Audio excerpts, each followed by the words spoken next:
Léal Métro, premier fournisseur et livreur de produits frais et locaux aux restaurateurs partout en France, vous présente Sud Radio 10h-11h, Ferniaud fait le marché.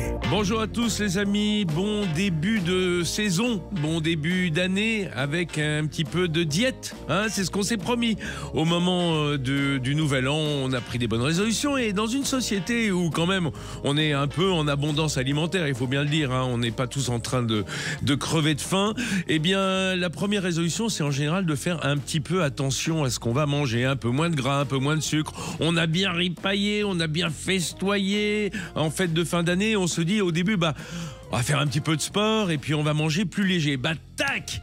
Dès le début, les résolutions tombent à l'eau parce qu'on est en période, en France, des rois. Les rois, la galette des rois. Alors, plus personne ne sait d'ailleurs que ça fait référence au roi mage, ou au roi de France, ou au roi de je ne sais pas où.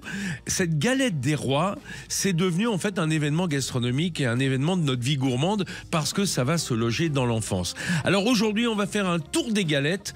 Galettes de boulanger, galettes de pâtissier, en France, dans l'Ouest, dans l'Est, ailleurs, toutes les galettes, c'est pour vous ce matin. Sud Radio, Ferniaud fait le marché. Et pour prendre la première part de galettes, j'ai fait venir un très grand pâtissier en studio. Bonjour Étienne Leroy. Étienne Leroy, vous êtes alors à la fois le chef pâtissier de la maison Le Nôtre, qu'on connaît bien, tout à fait, spécialiste de la galette, on va en reparler, et vous êtes également vous êtes tout auréolé d'un titre de champion du monde puisque vous avez gagné la World Pastry Cup, la Coupe du Monde de pâtisserie. Vous êtes d'ailleurs le dernier Français en équipe à avoir remporté cette Coupe du Monde. Exactement, en 2017. Alors j'espère que cette année justement en 2025, je pourrais ne plus dire que je suis le dernier champion du monde. Je souhaite bien évidemment toutes les chances à nos représentants français. Et, puisque la finale, c'est dans 2 semaines à Lyon. Voilà, exactement, lors de l'événement du CIRA, le salon de l'hôtellerie-restauration. Donc, où on aura, j'espère, l'occasion de voir une très très belle compétition avec toutes ces nations qui vont s'affronter autour de notre métier de gourmandise.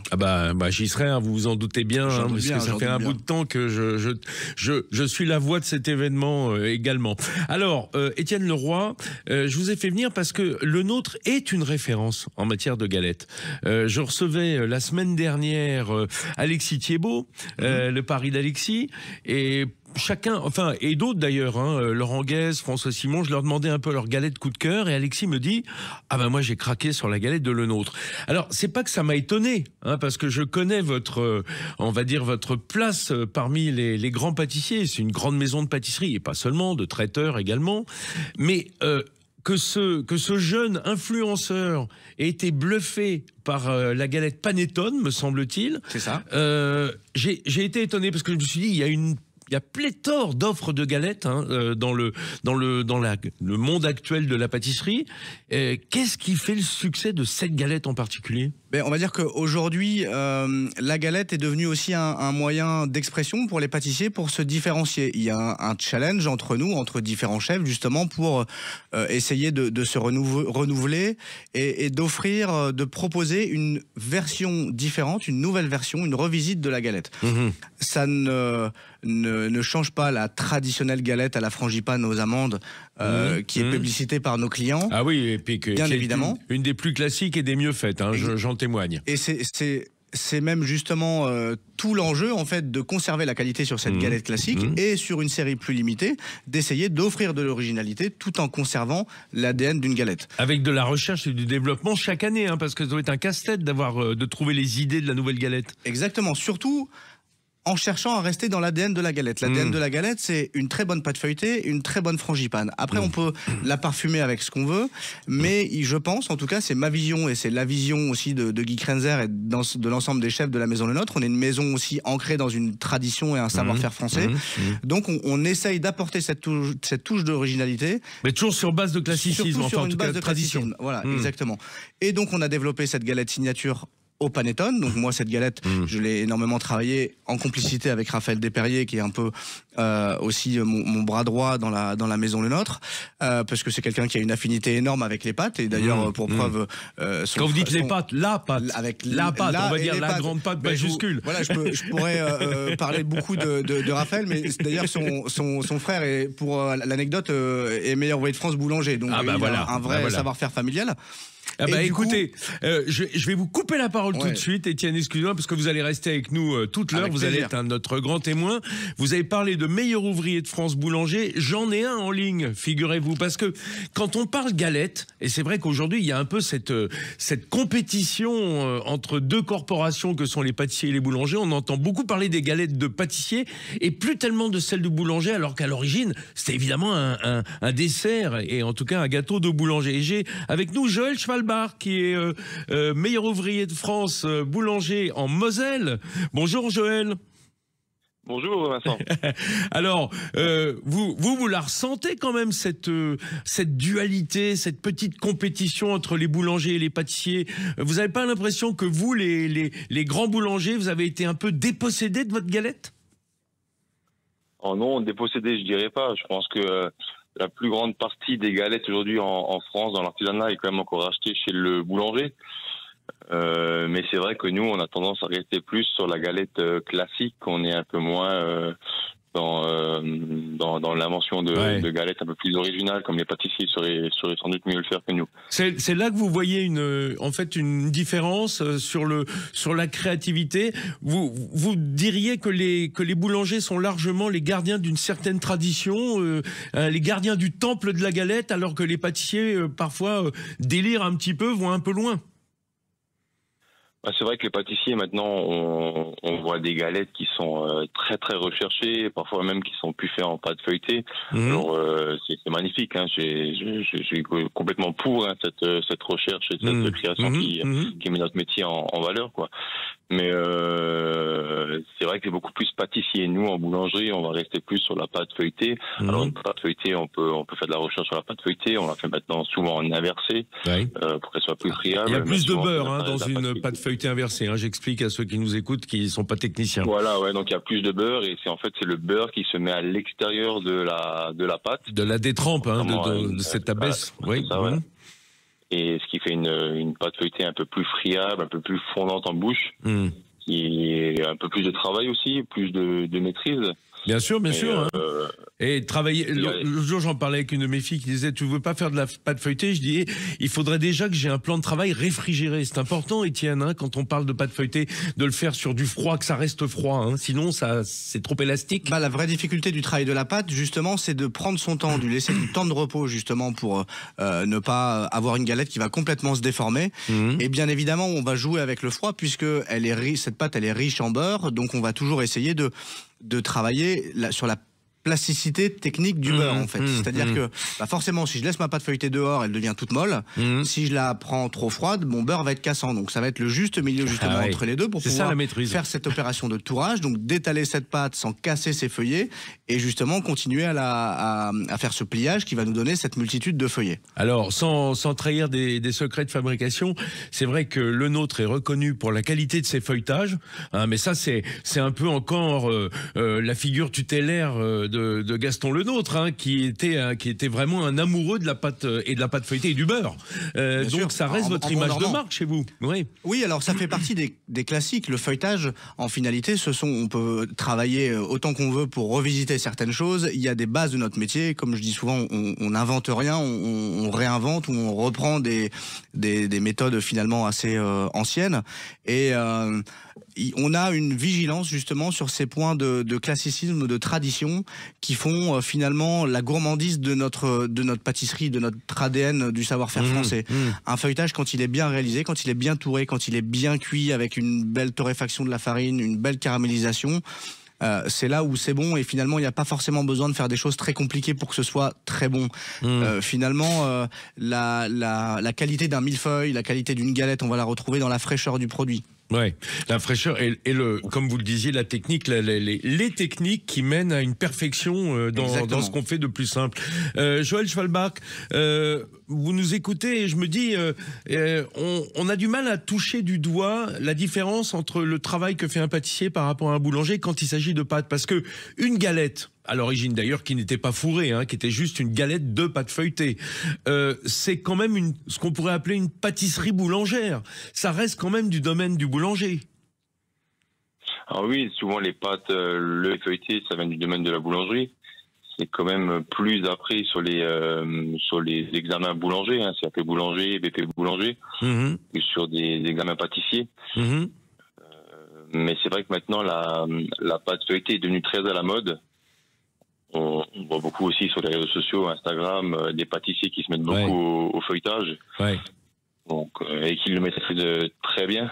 Oui, enfin, très bien ou pas d'ailleurs, parce qu'on ne peut pas toujours juger uniquement à l'image. C'est ça le problème des réseaux sociaux, c'est c'est beau parfois, mais on ne sait pas ce que ça donne en bouche.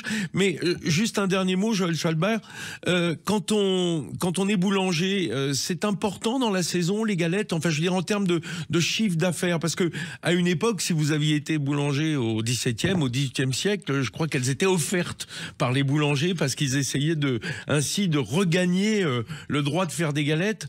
Aujourd'hui, c'est quand même important. Ça, c'est vraiment dans vos revenus, la période de la galette, c'est important, non? Alors oui, financièrement, la période de la galette est importante. Après, je dis toujours, quand on vend de la galette, on vend moins de viennoiserie, on vend moins de pâtisserie. Ah aussi. Oui, c'est ça, ça remplace un peu les croissants et les chaussons aux pommes, j'imagine. Les chaussons aux pommes, les éclairs, les croissants. Donc toutes les autres ventes baissent un petit peu. Bon. Mais bon, ça fait quand même des plus gros chiffres sur la journée que des jours, une journée normale. Bon écoutez, merci beaucoup Joël Schwalbach. Étienne Leroy va rester avec nous ici en studio. Voilà, c'était un petit clin d'œil aux boulangers pour dire que vous avez sûrement, alors vous n'avez pas tous des boulangers dans votre village, de la classe de Joël Schwalbach là-bas en Moselle, mais voilà, si vous avez un boulanger qui fait de la bonne galette, n'allez pas chercher plus loin et surtout pas dans la grande distribution, parce que ça on va en parler, vous allez voir, c'est pas génial ce qu'on trouve à l'intérieur. Pendant ce temps-là, je vous laisse 2 minutes, une petite pause et on va goûter les galettes que Étienne Leroy a apporté dans son grand sac. À tout de suite. Léal Métro, premier fournisseur et livreur de produits frais et locaux aux restaurateurs partout en France, vous présente Sud Radio 10h-11h, Ferniaud fait le marché. Ouais, mais on peut plus manger sa galette tranquille. Ah non mais franchement, c'est pas du jeu Étienne Leroy ce que vous m'avez fait là comme coup là. Vous me l'avez sorti pendant la pause pub. Du coup j'ai la bouche pleine, ça se fait pas. C'est très moche. Déjà que j'ai une voix de canard parce que j'ai un peu enrhumé, mais là c'est terrible. Mesdames et messieurs qui nous écoutez, je suis sûr que ça va vous donner envie de galette. Je suis en train de goûter la galette de la maison Le Nôtre, la galette Panettone. Et pendant ce temps-là, par l'odeur attirée, comme dans les fables de La Fontaine, 2 pâtissiers sont entrés en studio. Vincent Guerlet, bonjour Vincent. Bonjour Vincent. Merci de nous avoir rejoints. Vincent Guerlet, qui est chef pâtissier de la maison qui porte son nom à Nantes, et président des Relais Desserts International, qui est une très belle association de pâtissiers qui, comme son nom l'indique, est internationale. C'est un peu le haut du panier de la pâtisserie, en tout cas de la pâtisserie boutique, pour faire la distinction avec la pâtisserie de restaurant. Représenté par un autre pâtissier, un grand pâtissier qui nous a rejoint, c'est Maxence Barbeau. Bonjour Maxence. Bonjour Vincent. Chef pâtissier de l'hôtel Shangri-La à Paris. Maxence, vous connaissez bien avec Vincent Guerlet, puisqu'il vous a remis il n'y a pas longtemps une belle distinction. C'est ça exactement. Moi j'ai eu l'honneur d'avoir ce beau trophée. Ouais. Dites tout ce que c'est parce que tout le monde n'a pas suivi. Donc il y avait 2 catégories, il y avait la catégorie pâtissier de l'année boutique et la catégorie pâtissier de l'année hôtellerie-restauration. Et voilà. Donc j'étais l'heureux élu parmi mes 2 autres confrères. Donc c'était super. C'est pour vous dire que je ne suis pas du tout raciste. Vous voyez, j'ai des pâtissiers boutiques, des pâtissiers de restauration, parce que pour moi c'est quand même la même profession. Et on a même à l'instant eu un boulanger, un meilleur ouvrier de France boulanger en Moselle, parce que la galette, elle réunit tout le monde, Vincent Guerlet. Oui, la galette, en fait, c'est un métier de la pâtisserie en général, de la boulangerie-pâtisserie, de la pâtisserie et de la pâtisserie de restauration. Parce qu'en fait, on a envie de manger de la galette, qu'on soit chez soi, au restaurant, sur un coin de table à 4 heures. C'est un peu la période où, en gros, on mange plutôt de la galette. Et on n'a même pas tellement le choix d'ailleurs, parce que même au bureau ou dès qu'on a un déplacement chez les copains en famille, c'est quand même le cadeau privilégié. Oui, c'est ça. Et puis ça fait partie de nos traditions et des savoir-faire pâtissiers français. Et je trouve que c'est une bonne chose de garder justement cette tradition du mois de janvier avec le dessert galette. Alors, ce qui est assez étonnant, et c'est d'ailleurs pour ça que j'ai demandé à Maxence Barbeau d'être avec nous aujourd'hui, c'est qu'on imagine que la galette, c'est un gâteau d'abord de boulanger. Donc, puisque cette pâte, la pâte feuilletée, mais ça pourrait être une autre pâte, c'est un travail de boulangerie à l'origine, parce que le pâtissier c'était plutôt l'entremets, c'est-à-dire le travail des crèmes, le travail des mousses, ce qu'on met à l'intérieur de la pâte à la limite. Et puis on se dit bon, à minima c'est un gâteau de boutique, de magasin qu'on va chercher. Et puis tout d'un coup les palaces, les grands pâtissiers de palaces, de grands hôtels, s'y sont mis aussi. Pourquoi? Parce qu'il y avait une demande, Maxence?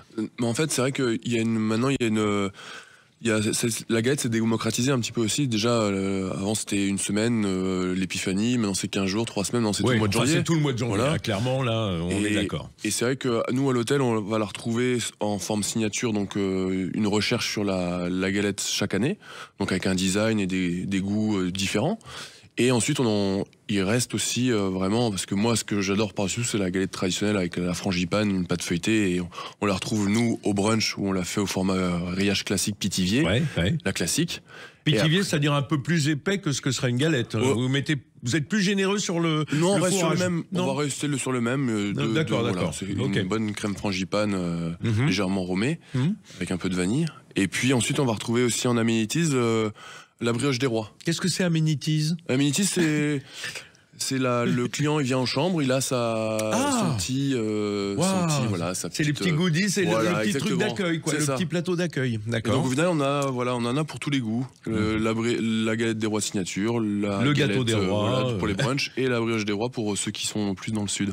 Alors, c'est intéressant de parler de ces fameuses galettes signature, parce que Vincent Garlet, vous qui avez une activité de chocolaterie très importante, à côté de la pâtisserie, c'est quand même un gros travail saisonnier, la pâtisserie en France, entre les fêtes de fin d'année, les chocolats de Pâques, les différents événements, je sais pas moi, la Saint-Valentin, la fête des mères. Enfin, tout est bon pour acheter des sucreries. Et du coup, la galette, je disais avec Étienne Leroy en première partie, c'est un casse-tête. Chaque année de se dire, bon, qu'est-ce qu'on va faire cette année? L'équipe marketing, recherche et développement doit se casser la tête pour trouver des idées. Oui, alors nous, l'équipe marketing, recherche et développement, c'est beaucoup plus restreint que chez la Maison Le Nôtre. En fait, nous, on a 3 classiques. La frangipane classique, la frangipane avec des pommes poêlées, et puis une qu'on fait depuis le début, qui est une chocolat. Donc on fait un feuilletage cacao chocolat, avec une frangipane nature et des pépites de chocolat maison. C'est un peu obligé pour vous, qui est le chocolatier, d'avoir une galette de chocolat. Et ça fait partie des 3 galettes, et la chocolat, on en vend également autant que les autres. Et puis on a une 4e qui change au fil des années. En fait, on essaye toujours de faire une galette, on va dire, autre que celle-ci. Alors, le gros des ventes reste sur les 3 premières que je vous ai énumérées. Et puis, la dernière, elle, va en fonction de ce qu'elle a. Là, cette année, on a mis Clémentine Corse, mais qu'on mélange à la crème frangipane. Et puis, des dés de Jean Dujat. Et donc, voilà, c'est un produit qui plaît parce qu'on a le côté agrume, un mélange entre l'acidité. Ah, puis pas d'amande orange confite, voilà. Enfin, ou clémentine, ça marche bien, ça fonctionne bien. Voilà. Et puis, et alors là, on n'est vraiment pas confit, on est vraiment sur une compotée de clémentine où on compote l'ensemble, très peu sucré, et qu'on vient mélanger dans ces crèmes d'amande. Donc, ça amène quand même une fraîcheur voilà, parce que c'est la galette, on va pas se le cacher, c'est quelque chose qui est pas spécialement le plus light du produit. Non, pas forcément. Donc, d'avoir on veut pas d'ailleurs. Un petit côté fraîcheur amène un plus. Alors, il y a quand même quelque chose. Enfin, quelqu'un nous manque ici. Je dirais une femme. Bien que Vincent Garlet, vous soyez venu avec votre épouse Karen, qui tient aussi pas mal la baraque. Moi, je voulais quand même parler à une pâtissière, si ça n'ennuie pas.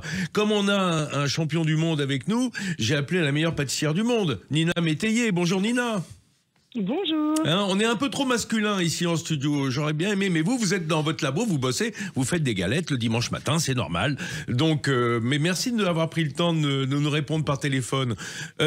Nina, d'abord, votre goût de la galette, c'est quoi à vous? Alors moi, je suis une fan de galettes frangipane, j'adore le feuilletage. même en tant que professionnel, c'est une chose que j'adore travailler. Et après, je suis très classique finalement dans les goûts.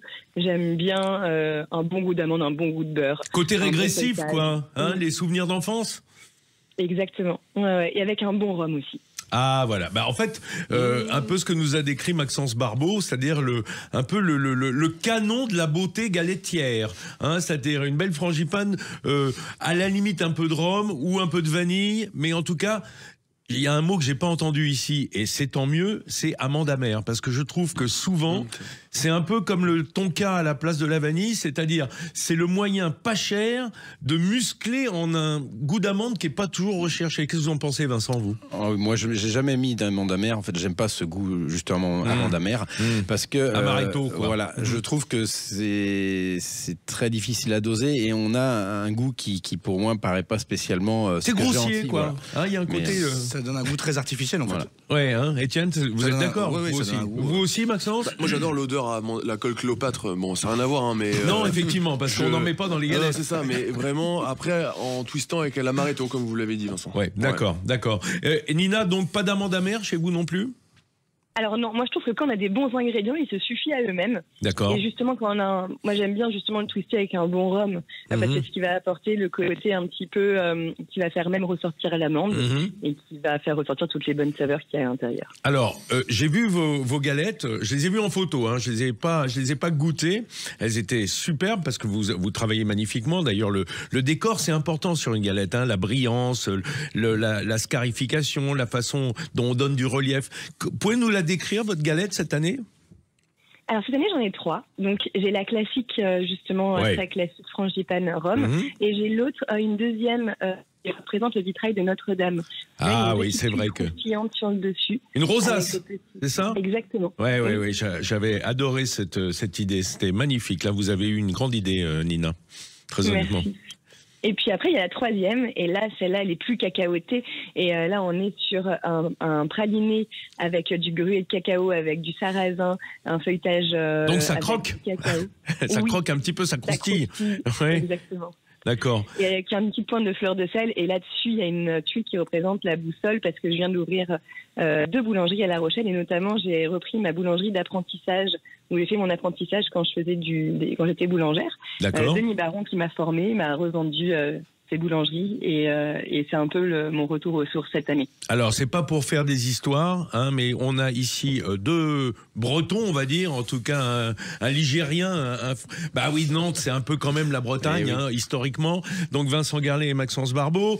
Il faut rappeler que La Rochelle, Charente-Maritime, c'est aussi le pays du beurre, hein, la Charente. Hein. Voilà, les Charentes, Poitou-Charentes. La Normandie et la Charente.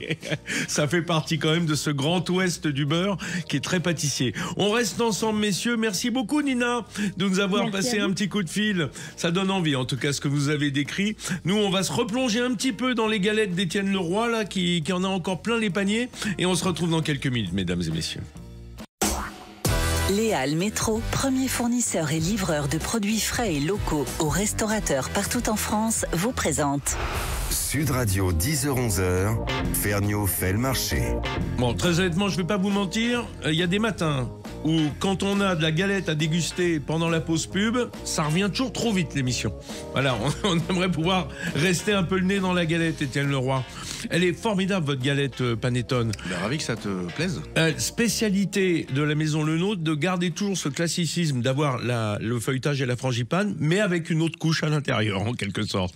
Hein, c'est le double effet. C'est ça, bah là, l'idée c'était d'y intégrer ce goût de panettone avec la poudre de panettone, du coup, une poudre de panettone séchée, en fait, le panettone qu'on vient séché au four, mixé pour incorporer la crème d'amande pour avoir ce goût aussi un peu de levain, et cette tranche de panettone imbibée qui est vraiment à l'intérieur en plus de la frangipane. C'est pour ça qu'on se retrouve avec une galette un petit peu plus haute qu'une galette classique. Si je me rappelle bien, il y a quelques années, mais vous n'étiez peut-être pas encore chez Le Nôtre, je crois pas d'ailleurs, il y avait eu une galette baba au rhum absolument hallucinante, une technicité pour mettre un gâteau humide dans une galette sèche. bonjour. Tout à fait. Bon, mais ça prouve que vous aimez bien les exercices de style, hein? Ça vous gêne pas en tout cas. Non, mais l'exercice de style, il a surtout été fait du coup par mes homologues côté salé qui ont développé la galette salée avec une galette de pommes de terre. Oui, que vous nous avez apporté d'ailleurs. Exactement. Comme ça, on ira déjeuner après, hein, quand l'émission sera terminée, on ira se la réchauffer tranquillement. Merci.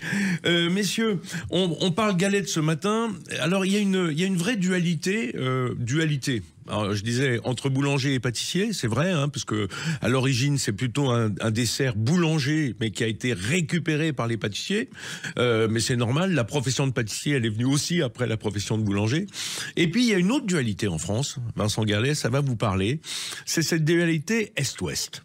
Parce qu'on disait juste avant de se quitter pour la pause avec Nina Métayer qui ouvre à La Rochelle.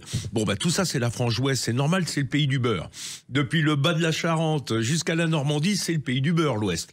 Et pourtant, en France, il y a quand même un vrai savoir-faire de l'Est, du Grand Est, Lorraine, Alsace. Il y a beaucoup de pâtissiers là-bas, on en aura tout à l'heure à l'antenne, parce que sans doute un savoir-faire, même s'ils n'avaient pas le beurre à l'origine comme produit. Oui, en fait, il y a un vrai savoir-faire biscuitier sur toute cette partie-là, qui vient aussi de toute l'Allemagne, qui font. Donc, on a bien Allemagne, sûr, Autriche, voilà, tout tous le ces monde germanique, voilà. Ouais. Et donc, avec une tradition biscuitière, avec beaucoup aussi d'épices. Hein. Ils ont tout ce qui est pain d'épices, toutes ces choses-là. Donc, en fait, il y a totalement on va dire comme on va dire dans le sud-est, pardon, où on va avoir beaucoup de fruits confits. Et bien là-bas, on a cette tradition du biscuit, du salon de thé aussi, parce qu'il faut pas oublier que toute la région Alsace est très riche en pâtisseries qui ont des salons de thé. Les gens vont beaucoup manger sur place avec un thé, des biscuits l'après-midi. C'est ça, des salons qu'on a de thé. beaucoup moins sur notre côte ouest. Oui. Et puis il y a la Madeleine en Lorraine. Quand même, hein. C'est un gâteau important qui marque cette biscuiterie un peu de tradition. Oui. On pense à notre ami Gilles Marchal d'ailleurs, qui était souvent dans l'émission et qu'on embrasse, qui est lorrain et qui fait des madeleines. Normal, hein, comme vous faites des petits beurres. Voilà. À Nantes. Mais enfin, oui, mais il faut être dans son terroir. Qu'est-ce que vous voulez? C'est bien normal. Mais là, on va aller beaucoup plus loin parce que la galette, même si elle a vraiment toute son origine en France, et pas seulement. Il faut parler du gâteau des rois dans le sud de la France, mais moi j'aimais les galettes. Et elle s'exporte. Elle s'exporte et elle va loin dans le monde. J'ai avec nous au téléphone ce matin un grand pâtissier du Middle East, comme on dit. Là-bas, le Moyen-Orient, c'est Karim Bourgi. Bonjour Karim. Bonjour à vous tous. Alors, on aura un petit décalage parce que Karim, on l'a au téléphone depuis Dubaï, dans les Émirats, là où il est installé, mais pas seulement, Abu Dhabi, Riyad, Londres également, hein, où il a ouvert une pâtisserie, la Caillou. Karim, parlez-nous un petit peu de la vie de la galette des rois. Là-bas, au Moyen-Orient, les Arabes et les Émiratis, ils aiment beaucoup notre galette, ils aiment beaucoup ce produit français. Alors évidemment, Vincent, ici on est sur des goûts un peu classiques comme l'amande, la pistache. Et la galette classique traditionnelle, c'est fait avec une crème frangipane aux amandes. Ils adorent ça ici parce qu'ils trouvent un peu le côté croustillant du feuilletage qu'ils trouvent dans les baklawas. Un dessert qui est très connu dans les pays d'Orient. C'est ça, c'est de la pâte à filo avec de l'amande dedans, quoi, globalement. Et du miel. Exactement, des amandes, des pistaches, des noix, exactement. Et cette année, on est parti sur une galette un peu parfumée à la pistache, une frangipane à la pistache qui est parfumée à la fleur d'oranger, où on a mis des cubes de jandouja. Jandouja au lait. Donc, un praliné de noisettes, quoi. Le côté... Voilà, ça leur rappelle un peu le côté Ferrero Nutella, parce qu'ils adorent ici les goûts un peu lactés, noisettes. Vous avez dit le mot interdit, là. Vous avez cité la marque qu'il fallait pas. Hein. Attention, Karim. Hein. Vous savez que chez nous, hein, on peut partir en la prison des pâtissiers, hein, si on cite certaines marques. Hein. Ouais, exact. Ouais. Mais enfin, on peut pas faire contre. Je veux dire juste un truc. Je veux juste dire un truc, c'est que c'est ma 3e année ici à Dubaï. La première année, on a fait plus que 300 galettes et cette année on est parti plus que 600 galettes, donc ça évolue énormément dans le marché. Oui, mais alors avec cette particularité qu'à Dubaï c'est une population locale assez restreinte, hein, beaucoup de tourisme, alors j'imagine c'est pas mal d'Européens et même des gens venus du monde arabe plus généralement qui s'intéressent à nos produits, et c'est vrai que je veux dire avec la tradition française matinée de produits qui sont dans la culture arabe, hein, que ce soit les amandes, que ce soit les pistaches, évidemment tous ces fruits secs, ça fait que vous arrivez à faire un mix des deux en quelque sorte. Exactement, exactement. Et on n'oublie pas qu'il y a beaucoup de francophones ici qui viennent un peu du Maghreb, du Liban, la Syrie, donc tous ces gens-là, ils adorent les produits français et ils kiffent ici tout ça, quoi. Et en plus, la galette des rois, c'est intéressant parce que c'est un dessert qui certes est très très connoté français, hein, mais faut pas oublier que le feuilletage, ça a été inventé par les Arabes, hein, et avec la pâte filo bien longtemps avant notre feuilletage européen, j'ai envie de dire. Donc ça fait partie de votre culture aussi au Moyen-Orient. Exactement, exactement. C'est pour ça que j'ai dit, ici les gens quand ils partent chez eux, quand ils visitent l'un l'autre, ils partent toujours avec 1 kilo de baklawa ou les petites pâtisseries basées avec du filo. Donc ça leur rappelle trop le côté classique du filo et tout ce qui est fruits secs. Maxence Barbeau, par définition, un palace, un grand hôtel à Paris, c'est pas plein de Parisiens et pas plein de Français, hein, donc ça vient du monde entier. Vous, comment vous sentez l'accueil de ce public du monde entier pour les galettes? D'abord, ils découvrent. Généralement, ils la connaissent pas forcément. Non, ils découvrent et puis ils sont intéressés, ils veulent découvrir. Au final, c'est vrai qu'ils se laissent porter, bon nombre se laisse porter par la découverte de nos produits français. Mais c'est un gâteau qui est assez œcuménique, quoi. Ça plaît à tout le monde en définitive. C'est un goût assez facile, la galette à la frangipane. Complètement. Après, moi sur la frangipane, il y a toujours ce petit soupçon d'alcool. Donc après, voilà. C'est ce que j'allais vous dire. Il y en a quelques demandes aussi des fois où est-ce que c'est possible de faire sans alcool et tout. Et c'est vrai que sur nos productions et tout, on fait avec alcool. Aujourd'hui, on se pose la question. Alors évidemment, à Dubaï, on l'imagine bien, et puisque vous avez aussi une maison caillou à Riyad, je suppose que tout arôme qui puisse être lié au rhum ou à quelque alcool que ce soit est complètement banni pour vous, Karim. Alors oui, ici, on peut pas travailler avec de l'alcool, donc évidemment, c'est pour ça on est en train de travailler des produits un peu comme la fleur d'oranger qui parfume cette frangipane, qui donne un caractère à la frangipane. Donc, et les gens, ils adorent tout ce qui est fleur d'oranger, eau de rose, les trucs qui parfument ce genre de gâteau, quoi.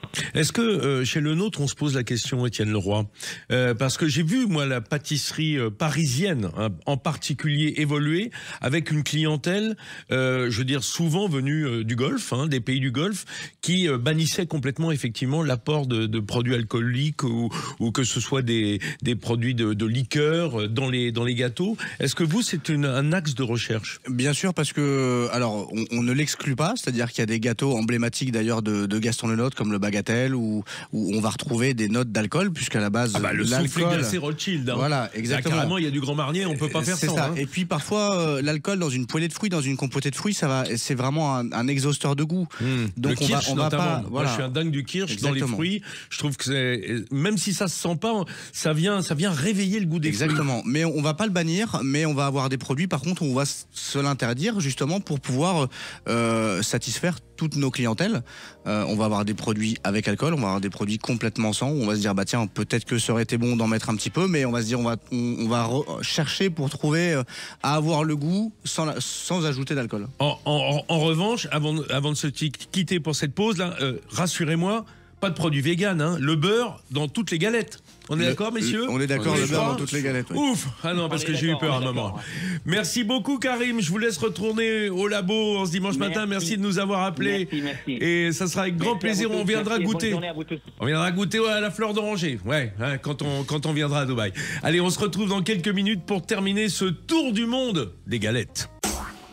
Léal Métro, premier fournisseur et livreur de produits frais et locaux aux restaurateurs partout en France, vous présente. Sud Radio, 10h-11h, Ferniaud fait le marché. Voilà, toujours dimanche, toujours galette, et c'est pas fini, on va y aller jusqu'à la fin du mois de janvier. Moi, je ne m'en lasse pas, je trouve que voilà, c'est la bonne période. Et je sais que ça vous donne envie, un dimanche matin, de descendre, d'aller chez votre pâtissier, chez votre boulanger, chercher une galette. Ne vous en privez pas. Il faut dire que moi, j'ai particulièrement de la chance, j'ai avec moi Étienne Leroy, de la Maison Le Nôtre, qui est pas venu les mains vides, et ça, c'est magnifique, il a même les couronnes.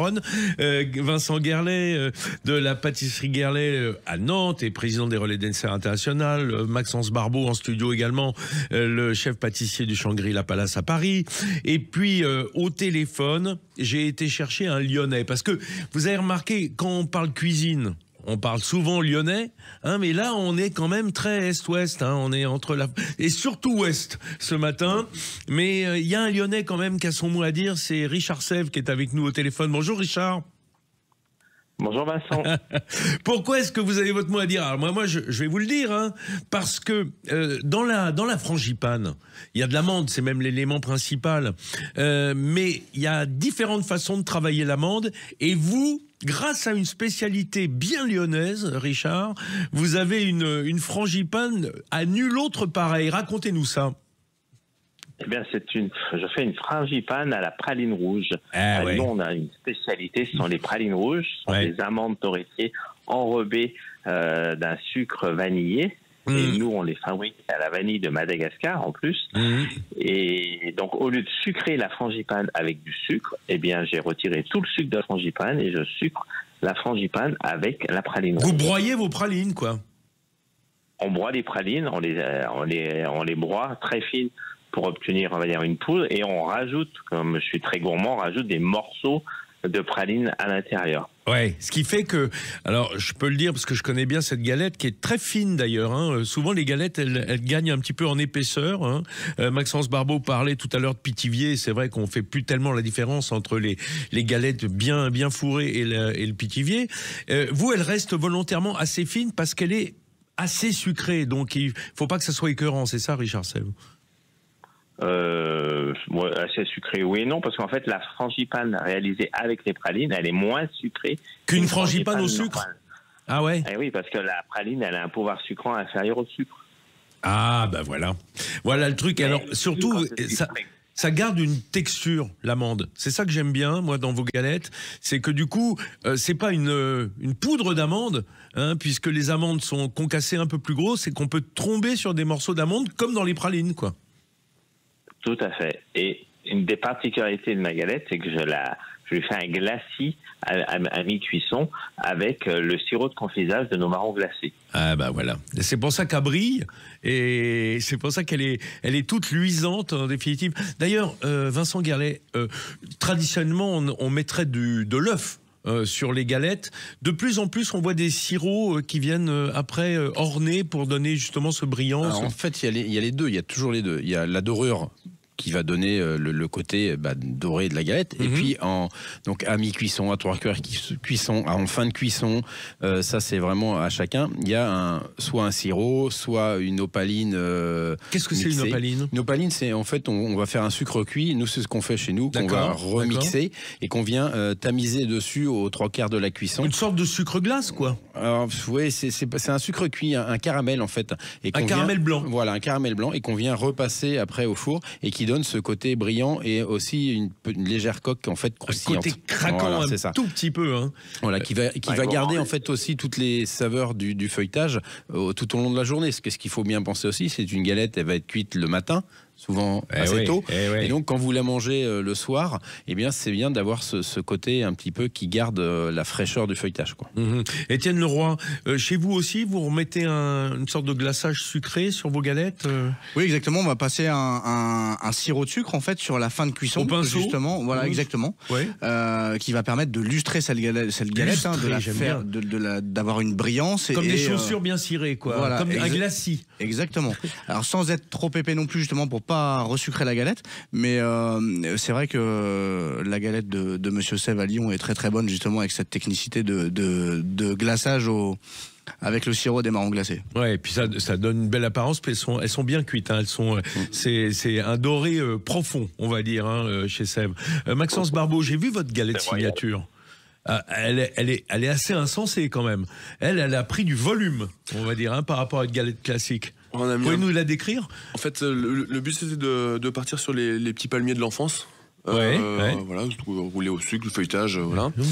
Et on a fait ces palmiers, c'est des palmiers briochés feuilletés, où à l'intérieur on a mis 2 petits bâtons de chocolat, comme un pain au chocolat. Voilà. Et à l'intérieur, au final, on a une frangipane amande et puis drops chocolat, des petits cubes de chocolat. C'est ça. De Nicolas Berger. Pas gourmand du tout, quoi. Hein, c'est vrai qu'elle est gourmande, ouais. C'est vrai que là, et un petit soupçon de cognac aussi.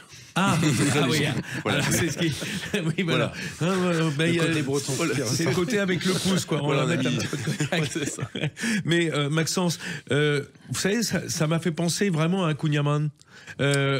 Cette apparence, ce côté gros feuilletage, je veux dire feuilletage gonflé, opulent, avec tout ce beurre, cette brillance, mais c'est pas l'impression qu'on a en bouche. C'est beaucoup plus léger, il y a moins de beurre. Bien sûr, en fait, on a une pâte feuilletée chocolat qui enroule une pâte à croissant. Voilà. Donc c'est assez volumineux. Après, la complexité, c'était aussi de pas non plus avoir à la coupe qu'avoir un cœur de frangipane.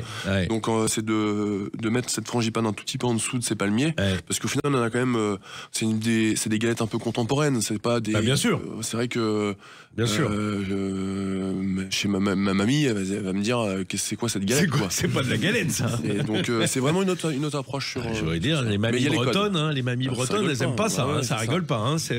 On joue pas avec la tradition. Mais je vais vous dire un autre truc. De l'autre côté, non plus.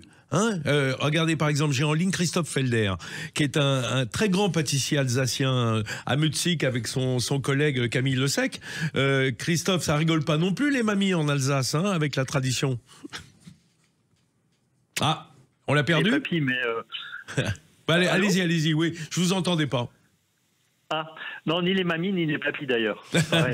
Personne rigole en Alsace avec les galettes. Apparemment. Christophe, je vous ai passé un coup de fil également. D'abord parce que vous avez un savoir-faire sur la biscuiterie dont parlait avec des trémolos dans la voix Vincent Guerlet, sur la biscuiterie, mais aussi votre galette est formidable. Vous, alors je voulais terminer sur une petite note de fraîcheur. Vous y avez mis de la mangue, et pas n'importe quelle mangue. La mangue Alfonso, qui est à mon avis la meilleure mangue au monde, variété de mangue. Oui, parce que, enfin, déjà avec Camille, on adore la mangue. On l'avait fait à un moment donné à la Passion, et cette année, on a fait mangue et citron vert. On est d'ailleurs encore en train d'en faire. Là, c'est j'espère. Sur la base d'une crème d'amande, où on ajoute un petit peu de zeste de citron vert frais. Ah ouais. Et ensuite, on fait un biscuit cuillère tout simple qu'on imbibe avec du jus de mangue aussi, et un petit peu de passion, un tout petit peu, mais vraiment très peu, pour vraiment que la mangue elle ressorte. Et ensuite on épluche les mangues à la main, on fait des gros cubes, de la mangue on fraîche. met un peu de sucre. Ouais, on met un peu de sucre, on mélange un peu comme ça là pour que ça tire un petit peu le jus. Et ensuite on en pose pas mal sur le biscuit le plus possible. Et ensuite on emballe avec du voilà. J'aime bien on emballe. J'aime bien on emballe, comme vous dites. Après on emballe, allez hop, c'est emballé. Ils ont jamais vu ça à Mutzig. Les pâtissiers, on est les rois de l'emballage. Oui, c'est vrai que vous emballez surtout le client, parce que moi je suis emballé quand je vois vos créations. Je peux vous le dire, direct. Bonjour à tout le monde d'ailleurs. Oui, au fait, ils sont là, ils vous écoutent, attentivement, Christophe. Christophe, un dernier mot. En Alsace, la mangue, ça doit. D'abord, c'est pas tellement tradit. Puis surtout, ce que je voulais vous dire, c'est que souvent, vous me parliez de citron vert, de fruits de la passion, ça vient un petit peu mettre d'acidulé dans la mangue, qui est un fruit très doux. On ne peut pas la traiter toute seule. Non, et surtout à la cuisson, des fois, ça a tendance. Ça manque de fraîcheur, ça compote, ça confit. Ouais, ça compote un peu, et c'est pour ça il faut le reste, faut que ça soit le plus simple possible, et pas trop les monter d'avance. Donc nous, on les monte et on les cuit le lendemain. Et non, mais on en a goûté quelques-unes avec Camille. Bon, comme tout le monde, on privilégie toujours le goût.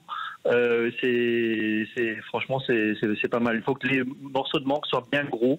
Comme ça, on tombe à chaque fois sur ce. Ah oui, moi j'adore. Surtout, je vous disais, cette variété Alfonso qui est absolument incroyable.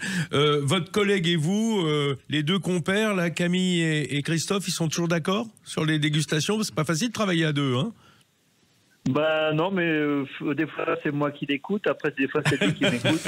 On n'a jamais de. Toujours un qui écoute l'autre, c'est bien.